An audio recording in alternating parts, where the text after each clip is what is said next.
हरिः ओम् श्रीगुरुभ्यो नमः.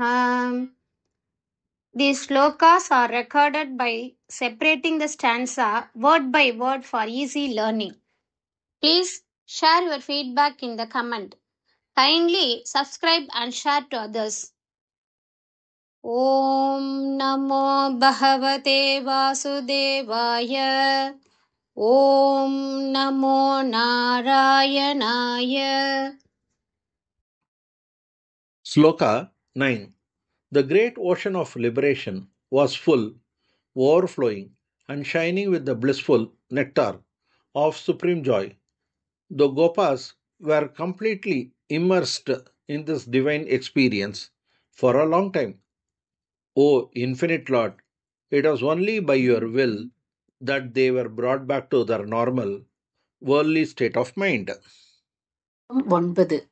மோக்ஷத்தின் மகா கடல் ஆனந்த அமிர்தத்தால் நிரம்பி பிரகாசித்தது.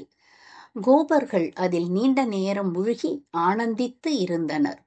எல்லையற்ற இறைவனே, உன்னுடைய சக்தியால் அவர்கள் மீண்டும் இயல்பான உலக உணர்வுக்கு திரும்பினர்.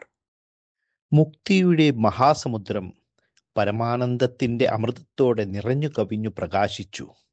ഗോപന്മാർ അതിൽ ദീർഘകാലം മുഴുകിക്കിടന്നു. അനന്തനായ നാഥ, നിന്റെ കൃപയാൽ മാത്രമാണ് അവർ വീണ്ടും ലൗകിക ബോധത്തിലേക്ക് മടങ്ങി വന്നത്.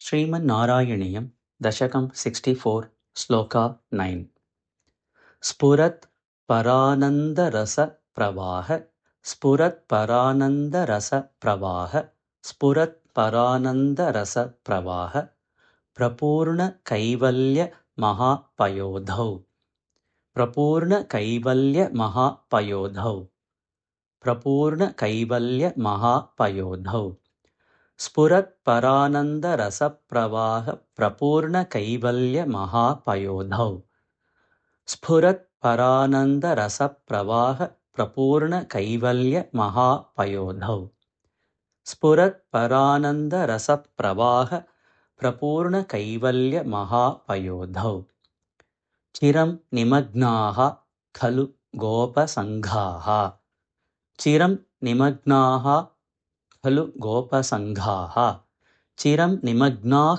खलु गोपसङ्घाः चिरं निमग्नाः खलु गोपसङ्घाः चिरं निमग्नाः खलु गोपसङ्घाः त्वया एव भूमन् पुनः उद्धृताः ते त्वया एव भूमन् पुनः उद्धृताः ते त्वयैव भूमन् पुनरुद्धृतास्ते त्वयैव भूमन् पुनरुद्धृतास्ते त्वयैव भूमन् पुनरुद्धृतास्ते चिरं निमग्नाः खलु गोपसङ्घाः त्वयैव भूमन् पुनरुद्धृतास्ते चिरं निमग्नाः खलु गोपसङ्घाः त्वयैव भूमन् पुनरुद्धृतास्ते चिरं निमग्नाः खलु गोपसङ्घाः त्वयैव भूमन् पुनरुद्धृतास्ते स्फुरत् परानन्दरसप्रवाह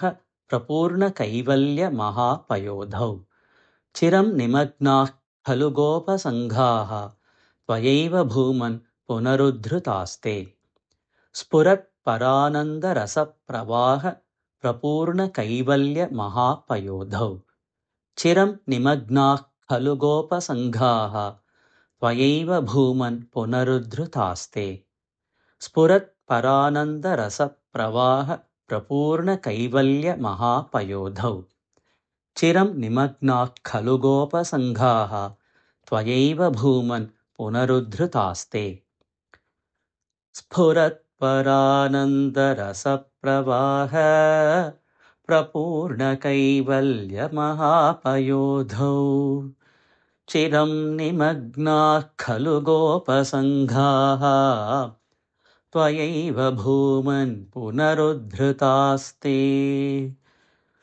स्फुरत् परानन्दरसप्रवाह प्रपूर्णकैवल्यमहापयोधौ चिरं निमग्नाः खलु गोपसङ्घाः त्वयैव भूमन् पुनरुद्धृतास्ते